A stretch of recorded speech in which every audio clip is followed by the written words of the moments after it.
ప్రయాగ. మనము ప్రయాగ అన్న పేరు వినగానే మనకి గుర్తుకు వచ్చేది గంగానది పుష్కరాలు.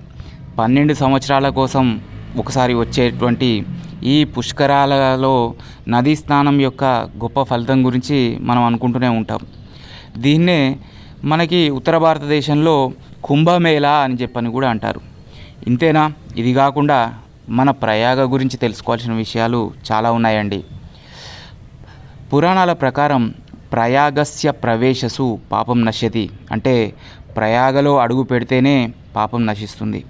ప్రయాగలో ఏముంది? ప్రయాగలో మనం వెళ్తే మనకు ముందుగా కనిపించేది గంగా, యమున, ఈ 2 నదులు సంగమ స్థానం కనిపిస్తూ ఉంటుంది. ఇదే కాదండి, అది నిజానికి ఈ ప్రయాగ అనేది త్రివేణి సంగమ స్థానం. త్రివేణి అంటే 3 నదుల సంగమ స్థానం. అంటే ఇక్కడ గంగా యమునలతో పాటుగా ఈ సరస్వతి నది అంతర్వాహినిగా ప్రవహిస్తూ ఉంటుంది. ఈ ప్రయాగ గురించి ఎన్నో పురాణాల్లో ఉన్నాయండి. అదే కాకుండా రామాయణ మహాభారతంలో కూడా ఈ ప్రయాగ గురించి ప్రస్తావన వచ్చింది.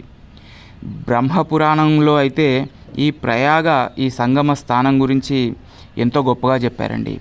ఏం చెప్పారంటే, చంద్రుడి ముందు సూర్యుడి ప్రకాశంలాగా, అదేవిధంగా నక్షత్రాలన్నిటిలో చంద్రుడి ప్రకాశంలాగా ఈ అన్ని సంగమ స్థానాల్లో స్నాన ఫలితం కన్నా ఈ క్షేత్రంలో వచ్చేటువంటి స్నాన ఫలితం చాలా గొప్పగా ఉంటుంది అని తెలియజేయడం జరిగింది. అదేవిధంగా మన వేదాల ప్రకారం అయితే ఈ సోమ, వరుణ మరియు ప్రజాపతుల జన్మస్థానం ఈ ప్రయాగ.